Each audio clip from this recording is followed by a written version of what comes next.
peor codicia.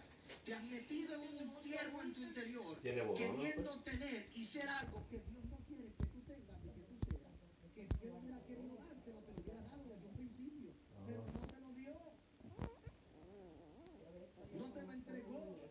La gente piensa que la codicia es simplemente aspirar a más, es querer más. No, mientras tú quieras todo lo que Dios quiere para ti, eso es fe. Ahora el día que quieres lo que Él no te ha dado, eso es codicia. Eso es codicia. Cuando miras la mujer que Él no te dio, cuando miras el talento que Él no te dio a ti, pero que le dio a otro, y lo codicias.